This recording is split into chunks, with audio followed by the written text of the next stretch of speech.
November 20th, 1943. Betio Island, Tarawa Atoll. Dawn has barely broken, but the horizon is already on fire.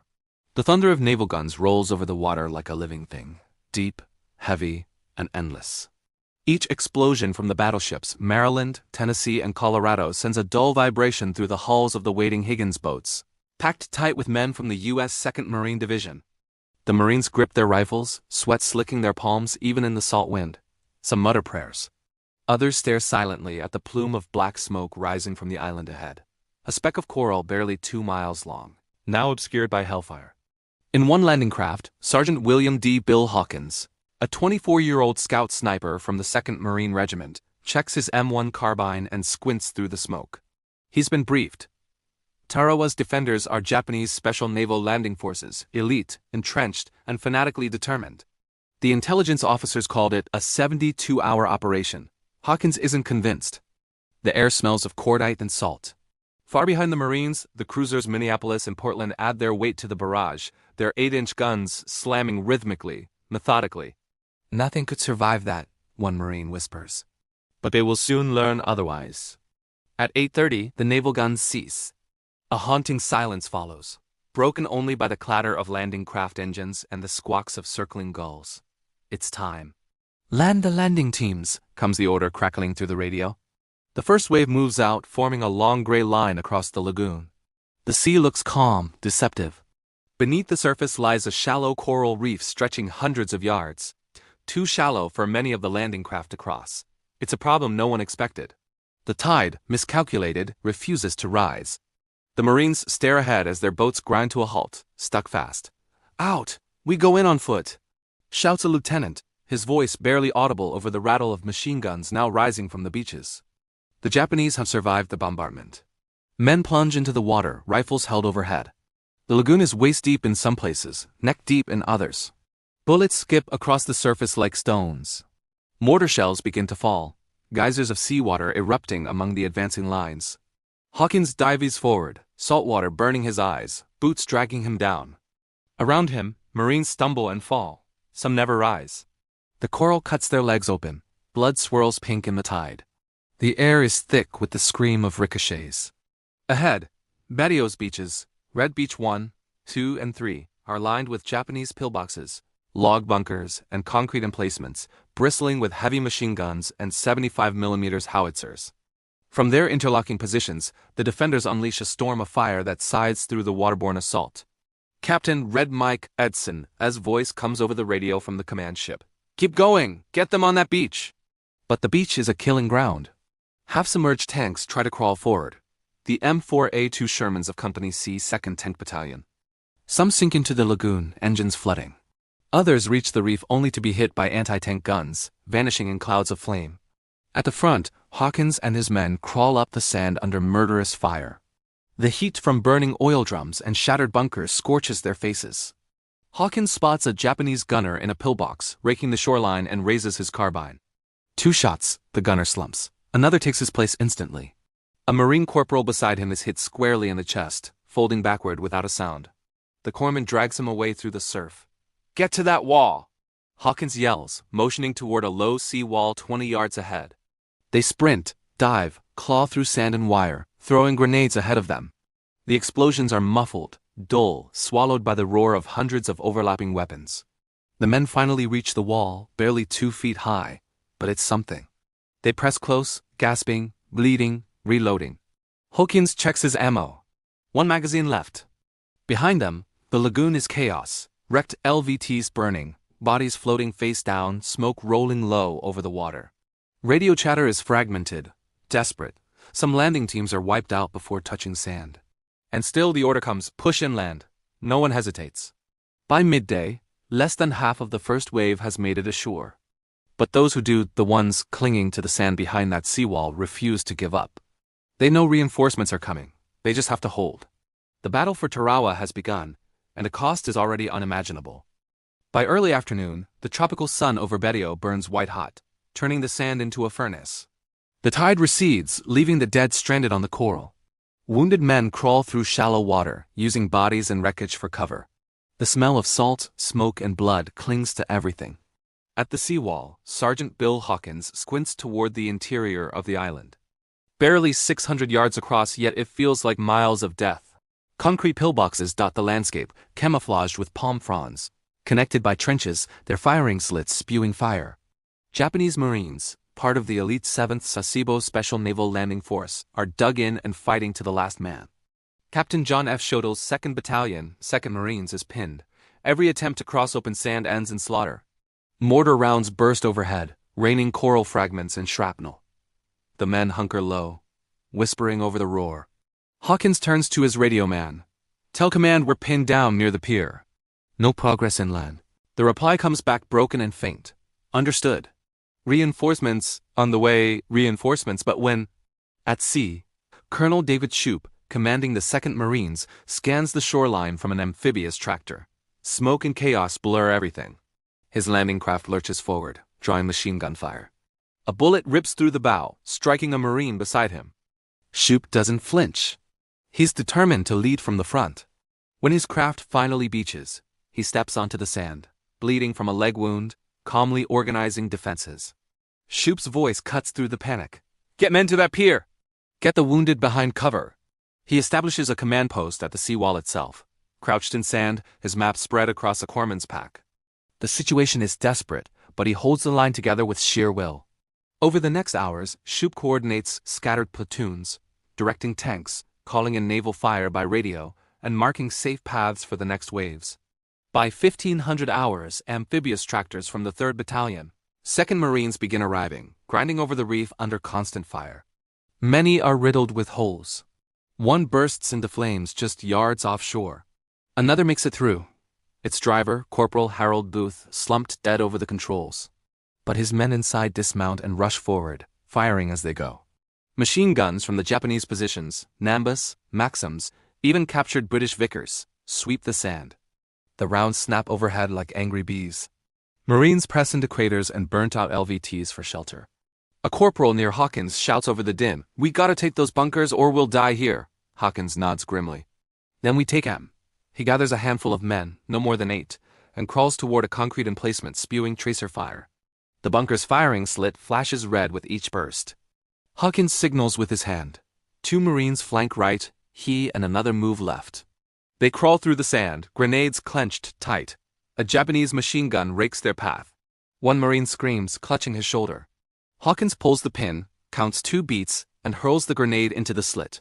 The explosion shakes the bunker, smoke billowing out. Go. They rush forward, firing through the opening. Inside, 2 Japanese lie still. Hawkins tosses a satchel charge deeper inside and dives back behind the wall. The detonation tears the roof open, spraying coral and metal. 1 bunker down, 100 more to go. Small victories like this ripple down the line. Marines begin edging forward, bunker by bunker, trench by trench. Every gain is measured in feet, every advance paid for in blood. As the sun begins to sink, Shoup's command post is still at the seawall. He looks at his wristwatch, nearly 1800. The first day on Tarawa is ending, but the island is far from secure. Less than 1,000 yards have been taken, at a cost of nearly 1,500 casualties. Night falls, bringing a strange stillness. Sporadic gunfire echoes across the darkened beach. The wounded moan softly. Medics crawl through the sand, feeling their way from one faint whisper to the next. In the shadows, Japanese soldiers move too, some creeping out from destroyed bunkers, hurling grenades into the dark, their cries of "Banzai" cutting through the silence. Hawkins, resting against a shattered log, tightens his grip on his carbine. He can feel the vibration of approaching footsteps, the faint whisper of movement just beyond sight. Then, a burst of light, a grenade detonates, and the night erupts again into chaos. Day 1 on Tarawa ends not in victory, but in survival. The Marines hold a fragile strip of sand, the edge of hell itself. The sky over Betio glows faintly red from the burning oil and shattered bunkers. Every sound feels amplified. The hiss of waves against the reef, the sputter of dying fires, the low groans of the wounded. Somewhere in the darkness, a man whispers for water. Hawkins stays low behind the seawall, eyes fixed on the black horizon. Around him, silhouettes of Marines crouch in silence, weapons ready. They've been fighting since morning and exhaustion has set in. Their canteens are empty. Some haven't eaten since the night before the invasion. The air is thick with the stench of death, salt, fuel, and blood mingling into a single unforgettable odor. The tide rises again, washing over the sand, carrying spent cartridges and fragments of coral. At 0200 hours, movement flickers beyond the wrecked pier. Shapes, dozens of them, emerge from the gloom, moving low and fast. The Marines freeze. Then from the darkness, the cry, "Banzai!" The Japanese counterattack has begun. Dozens of enemy soldiers surge forward from trenches and destroyed positions, bayonets glinting in the firelight. They charge with fanatical fury, shouting, throwing grenades. Marines open fire, the night exploding in muzzle flashes. The roar of the firefight is deafening. A grenade lands near Hawkins. He kicks it away, the blast lifting sand over him. A Marine beside him shouts, "They're coming through the wire." Machine guns rattle from both sides. Hawkins sights down his carbine, firing until the bolt locks back empty. He reaches for another magazine. Nothing left. He grabs a fallen Marine's rifle and keeps firing. The Japanese keep coming. Some reach the seawall, hurling themselves over in suicidal lunges. Knives flash, bayonets stab, fists and rifle butts collide in brutal hand-to-hand combat. A Marine screams as he's pulled into the darkness. Then the flamethrowers arrive. A pair of Marines from the 2nd Engineer Battalion crawl forward, dragging the heavy M2 flamethrowers. They unleash a torrent of fire into the attacking waves. The air roars, and in seconds, the counterattack dissolves in flames. The screams are drowned by the hiss of burning fuel. Silence returns heavy and absolute. The night smells of charred flesh and gasoline. Hawkins breathes hard, heart hammering, staring out across the flickering beach. The bodies of friend and foe lie tangled in the surf. When dawn breaks, the island looks like another planet. Smoke drifts low, turning the rising sun into a blood-red disk. The Marines who survived the night look hollow-eyed, their faces streaked with soot and salt. Colonel Shoup limps among them, leaning on a rifle for support. He's been wounded twice but refuses evacuation. "We're staying," he mutters. "We take the island, or we die here." Behind him, more landing craft push through the lagoon, bringing reinforcements, men of the 8th Marines, the next wave. Many step off into waist-deep water, slogging past burning wrecks and bodies. Naval gunfire thunders again in support, smashing inland targets that still fire back with deadly precision. By mid-morning, the Marines regroup. Shoup orders a coordinated push toward the airfield, the heart of Betio. The plan is simple and suicidal: move forward through interlocking bunkers, under constant crossfire until nothing is left standing. Hawkins, leading a small team of scouts, volunteers for point. His reputation precedes him: calm under fire, quick to act, deadly accurate. As they move inland, the terrain turns into a maze of craters, twisted palm trunks, and shattered concrete. Each step forward is contested. A machine gun opens up from the right. Hawkins spots the flash and signals his men to flank. They crawl through debris, grenades ready. He pops up, fires 2 quick shots, silence. Then another bunker opens ahead. The battle is relentless, mechanical, endless. By noon, the Marines capture the first edge of the airstrip, just a strip of coral and sand, pitted and cratered. Behind them, smoke columns rise hundreds of feet into the air. Navy pilots circle overhead, marking targets for airstrikes.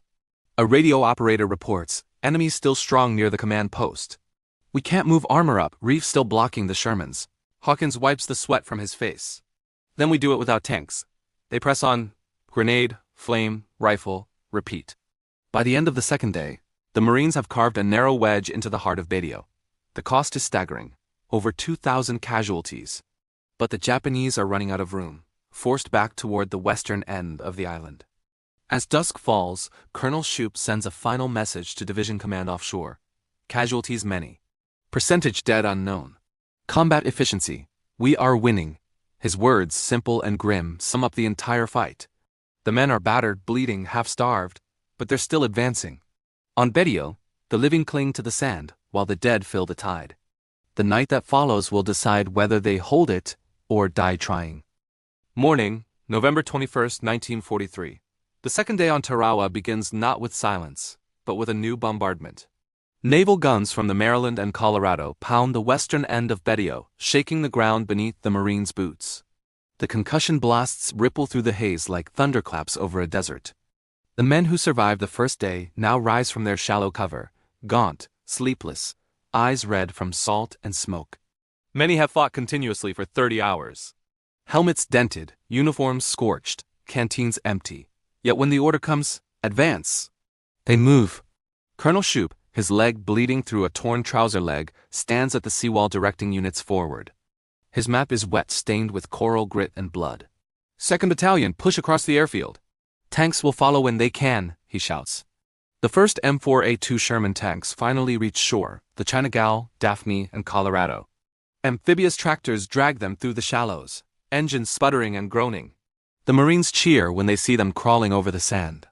For the first time, the assault has real firepower on land. The advance begins in fits and starts. The airfield, once a smooth coral runway, is now a wasteland, craters, shattered planes, and burning fuel drums. Japanese defenders use every piece of cover, wrecked aircraft, shell holes, and destroyed bunkers. Their heavy machine guns chatter from hidden positions, mortar thump steadily from the far side of the strip. Hawkins' scout sniper platoon is ordered to clear the strongpoints ahead of the tanks. Moving low, they cross the airfield, weaving between the shell craters. Bullets whip overhead, snapping palm fronds to splinters. "Keep moving," Hawkins barks.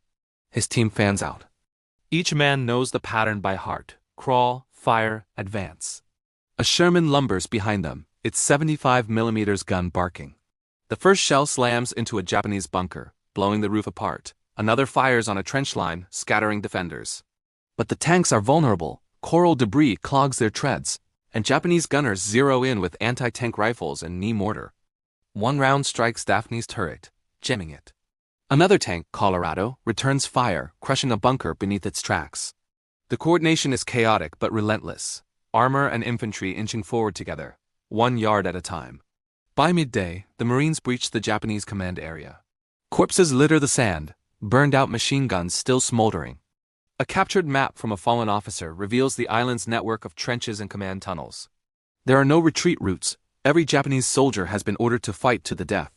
To the north, Lieutenant Alexander Bonnyman Jr., executive officer of the 2nd Battalion Shore Party, leads a group of engineers in an assault on the massive central bunker complex. It's a fortress of coral and concrete, the nerve center of Berrio's defense. Inside are hundreds of Japanese soldiers, sealed off but firing through loopholes in every direction. Bonnyman moves under fire, shouting for flamethrowers and demolition charges. His voice cuts through the roar. "We're taking that bunker, today." Hawkins and his scouts join the attack from the flank. The Marines crawl forward through wreckage, hurling grenades into firing ports. The flamethrowers sweep over the bunker's openings, torrents of fire engulfing the front defenses. The smell of burning fuel mixes with the metallic tang of blood and smoke. Suddenly, a burst from an enemy machine gun catches Hawkins in the side. He stumbles but keeps firing, emptying his magazine into the bunker slit before collapsing behind cover. His men drag him back, calling for a corpsman. But he waves them off, pushing forward again with grim determination. Moments later, another explosion rips through the bunker, a demolition charge thrown by Bonnyman's men. The entire structure shudders. Japanese soldiers burst from hidden exits, screaming, charging into Marine rifles and flamethrowers. In the melee, Bonnyman is hit but refuses to fall back. His leadership drives the attack through to the end. By late afternoon, the central bunker is silent. Smoke billows from the shattered entrance, flames licking the edges of concrete. The Japanese command on Berrio has been destroyed. Word spreads down the line. "The command post is down." "We've split them in two. For the first time, there's hope." The Marines finally have a foothold stretching across the island's center. Still, resistance continues from isolated positions, pockets of soldiers refusing to surrender, firing until they're overrun. As night falls on the second day, Shoup surveys the wreckage from his forward post. The beachhead now reaches the far side of the airfield. Beyond it lies only the western tip of Berrio, the final Japanese stronghold. He leans on his rifle and mutters quietly to his adjutant. "Tomorrow, we finish this." The men huddle in the sand, cleaning weapons, writing short notes on damp scraps of paper, names, addresses, last words. The tide whispers in, carrying the sound of the wounded to the reef. The Battle of Tarawa is nearly won, but at a cost that no one yet dares to count. November 22, 1943. Berrio Island, Tarawa Atoll. The dawn is strange. A still, gray calm settling over the ruins of the island. For a moment, the sea looks peaceful again. Then the gunfire starts. The third day begins with coordinated attacks from all sides. Colonel Shoup's exhausted 2nd Marines hold the center while fresh reinforcements from Colonel Hall's 8th Marines push in from the east. The Japanese defenders, now trapped in the western tip of Berrio, refuse to yield. They've dug themselves into coral trenches, connected by underground passages, prepared for the final stand. Every inch of the island is soaked in death. The air stinks of burnt oil and cordite. Corpsmen move carefully among the wounded, marking bodies with white cloths for collection. Seagulls circle overhead, drawn by the carnage. Captain Henry Jim Crow of Company F, 2nd Battalion, 8th Marines, gives the order to advance. His men form up behind the Shermans Chinagal and Colorado, which grind forward through the sand, their treads crushing wreckage and corpses alike. Crow shouts over the roar of engines, "Keep your spacing, stay low." The men move cautiously, rifles raised, eyes darting for movement among the ruins. Every coconut log, every pile of debris could hide a machine gun. Flamethrowers lead the way. The Marines have learned only fire can root the enemy out. As the tanks blast open bunkers, engineers rush forward with flamethrowers, the flames billowing deep into concrete tunnels. The explosions echo through the ground, shaking the island. Sergeant Bill Hawkins' men continue to fight despite their losses. News spreads quietly down the line that Hawkins, mortally wounded the previous day, refused evacuation and kept leading assaults until he fell near the airfield. His name is whispered among the men now, half in reverence, half in disbelief. Lieutenant Bonnyman's team too is gone, wiped out during the storming of the central bunker. But their sacrifice has broken the island's backbone.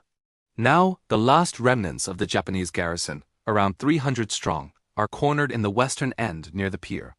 They are officers, engineers, and naval troops, commanded by Rear Admiral Shibasaki. His voice had once echoed across the island in defiance. It would take 1 million men 100 years to take Tarawa. But by this morning, Shibasaki is dead, killed by naval bombardment during the second day. His troops still fight on, unaware or unwilling to believe it. The Marines tighten the noose. Mortar thump rhythmically as they plaster the western ridge. Shermans pour shell after shell into the last bunkers. Machine guns chatter, cutting down any figure that moves. The Japanese return fire with everything they have left: rifles, grenades, and even bayonet charges against tanks. A squad from the 3rd Battalion, 8th Marines crawls forward, led by Corporal John Spillin, a former baseball player from New Jersey. A grenade arcs toward them. Spillin catches it mid-air and throws it back before it detonates. The shockwave knocks him flat but saves his men. The fight continues in brutal, intimate bursts, one bunker, one trench at a time. By mid-afternoon, the sound of organized fire begins to fade. The western end of Betio is a wasteland. Palm trees shredded, sand scorched black, bodies everywhere. Marines move through the ruins methodically, tossing grenades into any hole that still smokes. Some Japanese emerge with hands raised, but most fight to the end.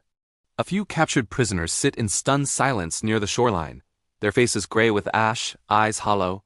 For many Marines, it's the first time they've seen a Japanese soldier surrender. One private mutters, "They weren't lying. They really fight to die." By late afternoon, the gunfire dwindles to sporadic bursts. Shoop limps to a captured Japanese command post and radios back to division headquarters. Betio secured. Situation under control. There is no cheer, no celebration, just a heavy silence. The surviving Marines sit among the ruins, staring out at the sea. The water beyond the reef is still littered with wrecked landing craft and floating bodies. The tide carries them gently toward the beach, one after another, as though the island itself is giving them back. That evening, as the sun sets over Tarawa, a light rain begins to fall, warm and heavy, washing the blood into the sand. The battle is over. But for those still breathing, the realization comes slowly. In 76 hours of fighting, over 1,000 Marines have been killed, more than 2,000 wounded. Nearly every Japanese defender, 4,600 men, is dead. Only 17 survive.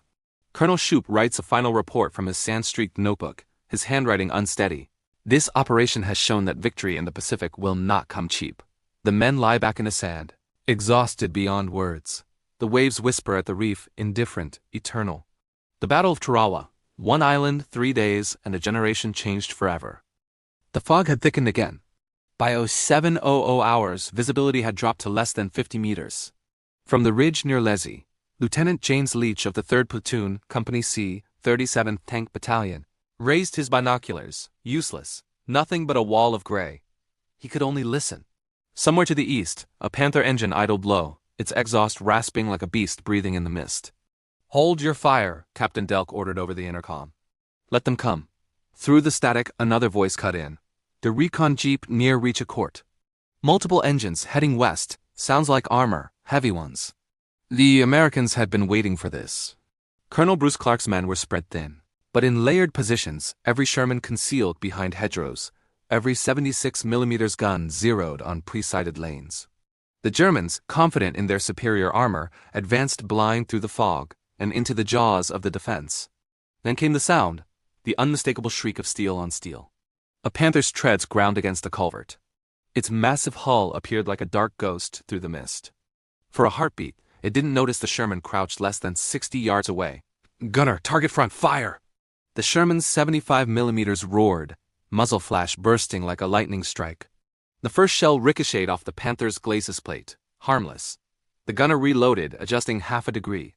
Second round, lower mantlet. Impact. A sharp crack, then fire. The Panther shuddered, its crew scrambling out as smoke poured from the turret ring. All across the plain, the same deadly ballet unfolded. Panthers and Shermans trading shots in the fog, each tank crew hearing but not seeing the enemy until the very last second. Lieutenant Leach's tank lurched forward to flank another silhouette. He couldn't tell if it was friend or foe. The radio chatter was chaos. "C Company, this is Clark. Keep formation tight. Don't chase contacts alone," but isolation was inevitable. In the white murk of Lorraine, every tank was its own world, alone with the hiss of hydraulics and the smell of cordite. At 0730, a Panther from the 111th Panzer Brigade managed to penetrate the first line, knocking out 2 Shermans near Bazaine-la-Petite. Its commander, Oberleutnant Ernst Fiege, believed he had broken through, until a hidden M10 tank destroyer from the 704th Tank Destroyer Battalion opened fire from a hedgerow. One 3-inch shell struck the Panther's flank. Then another. Fiege's tank burst into flames, the explosion shaking the ground like a thunderclap. By mid-morning, the battlefield was a nightmare of smoke, fog, and shattered steel. The German attack had lost cohesion. Platoons advanced without contact with their HQ, radios jammed, maps useless. The Panther's superior optics meant nothing when the world was blanketed in gray. The Americans exploited every advantage, mobility, coordination, and sheer instinct. In the command post near Ericourt, General Wood listened to reports coming in. "Tell Clark to hold. Don't waste tanks chasing ghosts. Let them come to us." Meanwhile, at the front line, Leach's Sherman was hit. The shell slammed through the engine compartment, igniting fuel. "Bail out! Bail out!" The crews scrambled into the mud, coughing, their faces blackened with soot. Behind them, their tank burned like a pyre. Moments later, another Sherman rolled up, its commander waving them aboard. No time to mourn. The battle was still raging. As noon approached, the fog began to thin. For the first time, the Americans saw the full scale of what they'd done. Across the valley lay wrecks of over 20 Panthers, still smoldering, tracks twisted, turrets blown clean off. For the Germans, it was a shocking reversal. Their vaunted armor defeated not by superior firepower, but by faster thinking and coordination. That afternoon, Colonel von Lauchert of the 11th Panzer Division ordered another push. He believed the Americans were weakened. But the ground truth was different. Clark's men were bloodied, but holding firm. Every hedgerow now bristled with tank destroyers and at-guns. As the sun set over Lorraine, its light weak and red through the haze, the smell of burning oil lingered over the plain. And for the first time, the men of the 4th Armored Division realized they had done the impossible. They had stopped Germany's finest tanks and lived to tell about it. But the battle wasn't over. That night, the Germans regrouped, and in the darkness, engines started again. The second wave was coming. Night fell over Ericourt like a shroud.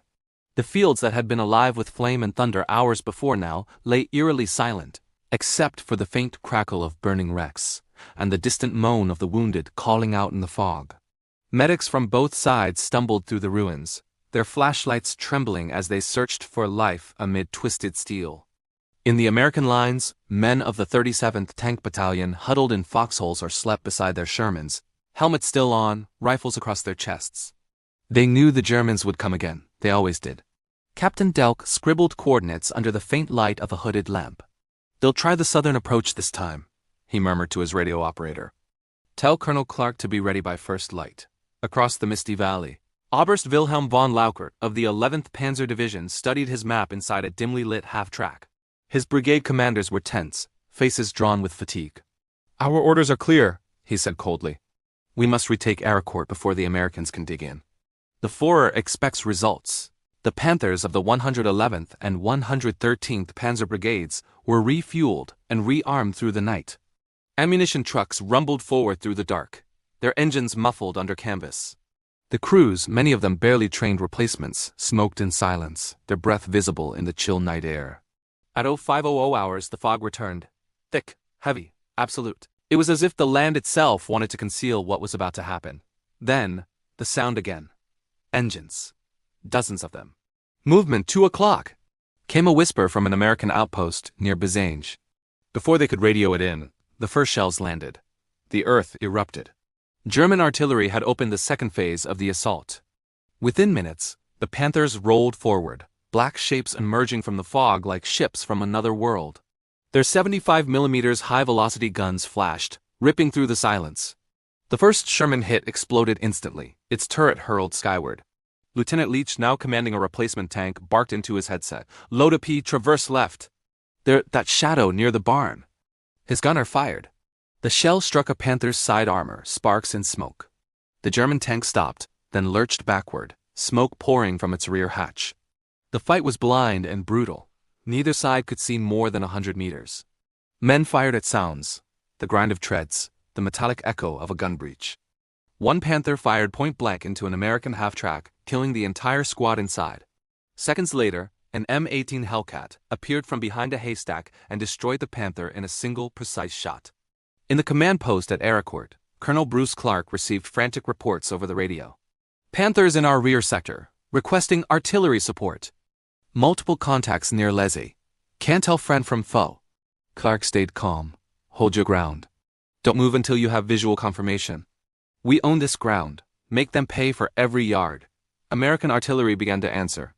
From the hills behind Richecourt, 105mm howitzers opened fire, their shells whistling overhead and slamming into the German formations. The fog turned orange with flashes. By mid-morning, the field was chaos. German tankers found themselves cut off, unable to coordinate. American tank destroyers, fast and agile, darted in and out of the mist like predators, strike, vanish, reposition. At 0930, Major General John Swood, commanding the 4th Armored Division, radioed Patton's 3rd Army HQ. "Enemy armor attack repulsed. Heavy losses on their side. We're holding, but the cost was steep." Nearly every tank platoon in the 37th Battalion had taken casualties. Crews fought until their ammunition was gone, then used bazookas and rifles from the mud. In one corner of the battlefield, a wounded Marine from an observation team, Sergeant Melvin Parker, refused evacuation and kept calling artillery fire until his radio went silent forever. By noon, the fog began to lift once more. When the sunlight finally pierced through, it revealed a scene of devastation. Charred Panthers lined the road to Bizange. Wrecked Shermans lay burning beside them. And scattered among them, the men who had fought, fallen, and would never see another sunrise. That day, September 20th, the Americans had destroyed or disabled nearly 40 German tanks, at the cost of fewer than 10 of their own. The myth of the invincible Panther was cracking. Yet, despite the losses, von Lauchert refused to give up. He still had orders from Hitler himself. Hold Lorraine. Drive the Americans into the Moselle, and so, as the exhausted U.S. tankers refueled and rearmed, a third assault was already being planned. The bloodiest phase of Aracourt was still to come. September 21, 1944. Lorraine's sky was a gray sheet, heavy with rain. Overnight, the fog had returned, thicker, colder, almost suffocating. The battlefield smelled of cordite and diesel, and the wrecks of the previous day still smoldered on the plain. Colonel Bruce Clark didn't sleep. Inside a makeshift command post, a captured farmhouse near Lezzy, he stood hunched over a map, cigarette trembling between his fingers. Reports had come in before dawn. German armor regrouping east of Aracourt. Dozens of Panthers, perhaps more. He exhaled slowly. "They're not done yet," he muttered. Outside, crews of the 37th Tank Battalion worked in silence, checking tracks, loading shells, clearing mud from gun mantlets. Some tanks had names scrawled in white chalk: Cobra, Hell's Bell, Peep Show. Their armor was scarred, streaked with soot, but they were still running. Lieutenant James Leach leaned against his Sherman, helmet low, eyes heavy. He'd lost 2 of his best friends yesterday. Still, he'd be in the turret again by sunrise. Sergeant David Adams passed him a canteen. "You think they'll try again?" Leach nodded grimly. "They have to. It's Hitler's way. Send more until nothing's left." At 0700, observers from the 704th Tank Destroyer Battalion reported movement, long columns of armor, advancing through the haze east of Bizange-la-Petite. The 113th Panzer Brigade was moving in again, reinforced with fresh Panther crews. Then came the thunder. German artillery opened fire, blanketing the American forward lines. Trees shattered, dirt rained down, and tank crews ducked inside their turrets, hands over their ears. Moments later, the first Panthers broke through the fog. Enemy armor front. Range 800 yards. The Sherman guns turned as one. The first round screamed out, tracers cutting faint red lines through the mist. A Panther fired back. Its shell smashed through the wall of a farmhouse, sending debris flying.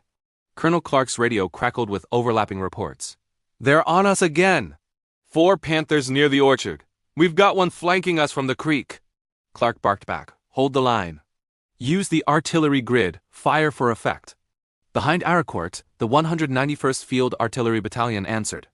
Dozens of howitzers unleashed a deafening barrage, walking fire across the fields. The blasts rolled through the fog like distant thunder, shredding German formations and setting fields ablaze. A Sherman crew from Company A watched in awe as a Panther, its tracks blown apart by artillery, spun helplessly before erupting in flames. "God almighty," whispered the gunner. But the Germans kept coming. Their discipline was brutal, mechanical. Another wave of Panthers pushed forward, guns firing blindly at muzzle flashes. Leach's tank jolted as a shell struck nearby, showering the turret with dirt. "Traverse right, he's close," he shouted. The gunner swung the turret. Too late. A Panther loomed out of the fog, its barrel aimed directly at them. Before it could fire, an M18 Hellcat from the 704th sped across the field, engine roaring. It fired on the move, one perfect shot through the Panther's side armor. The German tank erupted in a burst of flame and smoke, the Hellcat disappearing into the fog again, like a ghost. By late morning, the battlefield was chaos. Smoke, fog, fire, screams. German coordination broke down completely. Some units reported firing on each other in the confusion, radio lines jammed. Officers killed, maps soaked in rain and blood. Clark seized the opportunity. "Counterattack, move now." The Shermans of the 37th roared forward in a pincer maneuver, flanking the disoriented German tanks. From behind hedgerows and wrecks, the Americans struck fast and precise. Hit, move, hit again. At 1100, Clark's men reached the outskirts of Lezy, reclaiming ground lost 2 days before. The field was littered with burning Panthers, their blackened silhouettes stark against the white mist. When the firing finally died down, nearly 60 German tanks lay destroyed or abandoned across the Aracourt plain. U.S. losses were severe, but nowhere near the slaughter the Germans suffered. Colonel Clark walked among the wrecks that afternoon. He stopped beside a Panther, its crew still inside, the paint scorched off the hull. He looked at the machine, so feared, so deadly, and shook his head. "They were brave," he said softly, "but they were blind." By the end of the day, German high command realized the offensive had failed. Von Lauchert's once proud divisions were crippled. The 111th Panzer Brigade ceased to exist as a fighting unit. But in Berlin, Hitler refused to believe it. He ordered one final assault, a desperate push to reclaim Lorraine. And so, though the fields were soaked in blood and smoke, the engines started again. The men who had survived 2 days of hell would face one more. September 22, 1944. The dawn came without light. Clouds hung low, trapping the smoke and stench of 3 days of battle. The land around Aracourt, once quiet farmland, was now a graveyard of steel. American and German wrecks lay side by side, tracks torn from hulls, turrets blown open like peeled fruit. Crows circled overhead. The only sound was the hiss of fuel fires slowly dying. Inside a shallow command post dug behind a hedgerow, Colonel Bruce Clark listened to the distant growl of engines. It was happening again. The 5th Panzer Division, reinforced with the remnants of the 111th and 113th Panzer Brigades, was preparing one last strike. Orders had come directly from Hitler's headquarters. Retake Aracourt at all costs. Clark rubbed the back of his neck, weary but steady. "They've lost too much already," he muttered. "They don't know when to quit." He looked around at his men, mud-streaked faces, eyes sunken from exhaustion. Many hadn't eaten or slept in 2 days. Yet every tank crew was at their position, every gun cleaned, every round stacked neatly. They knew what was coming. "Listen up," Clark told them over the field radio. "This is their last throw. Hold fast, keep your intervals, and don't waste a single shell. We've beaten them before, we'll do it again." At 0700, the German barrage began, heavy, sustained, and ferocious. Shells tore through the American forward lines, turning trenches into craters. The fog caught fire with flashes of orange and white. Moments later, the last German assault surged forward. More than 40 Panthers and Panzer IVs rolled toward the American perimeter, their black crosses barely visible in the haze. Infantry followed behind, shouting, firing as they advanced through the smoke. In response, Clark called for every available gun. Artillery, Grid 231, fire for effect.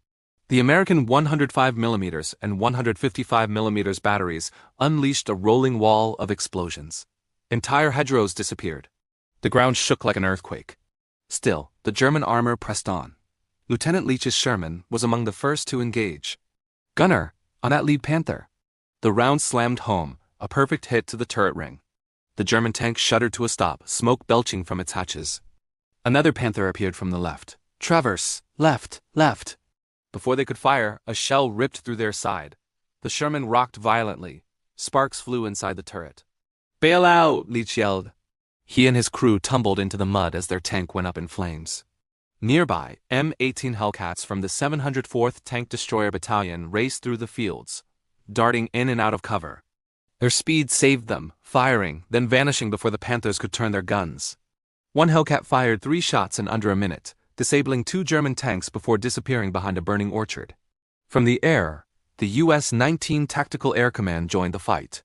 When the fog finally began to thin, P-47 Thunderbolts swooped low, screaming across the battlefield. Their 50 caliber machine guns tore into the German columns. Rockets streaked down into the fields. Panthers burned, their ammunition cooking off in violent bursts. On the ground, the German advance stalled. Communications were broken. Commanders were dead or cut off. Smoke and confusion blanketed every attempt to reorganize. At 0930, von Laukert ordered a withdrawal, but it was too late. The battlefield had turned into a killing ground.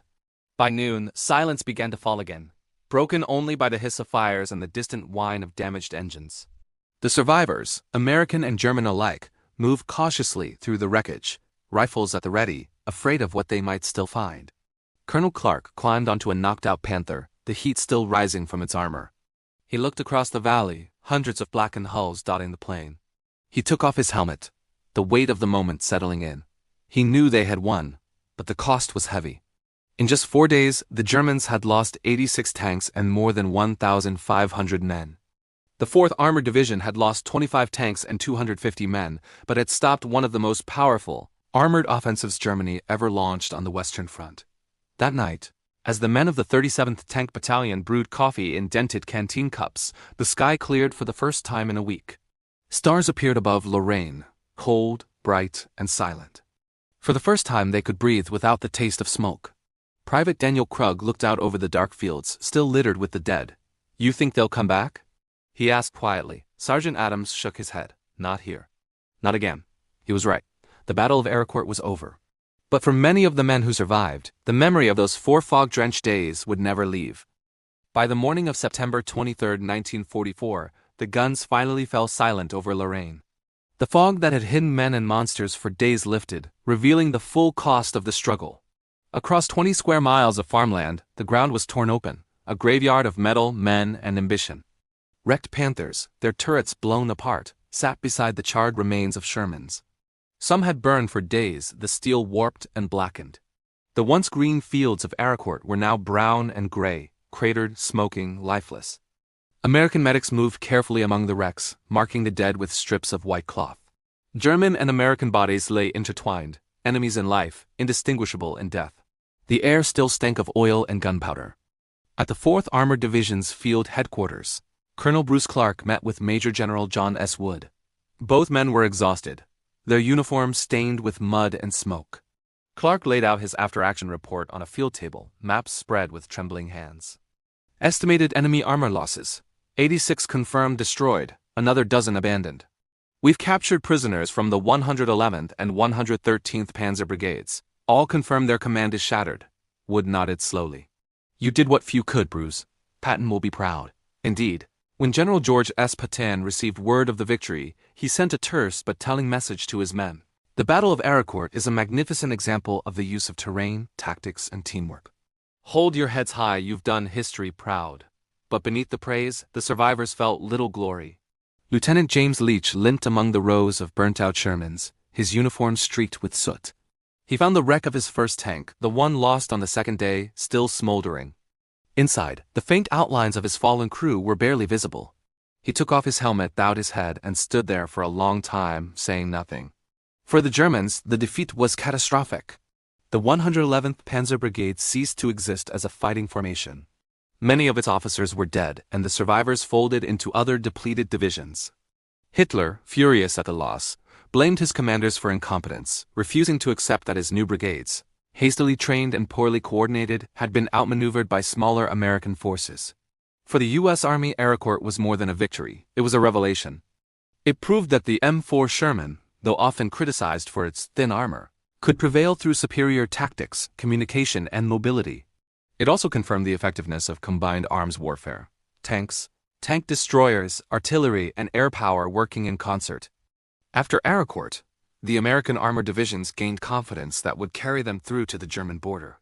The victory forced the U.S. Army to refine its doctrine for armored warfare, lessons that would soon prove vital at Bastogne, the Saar, and the Rhine.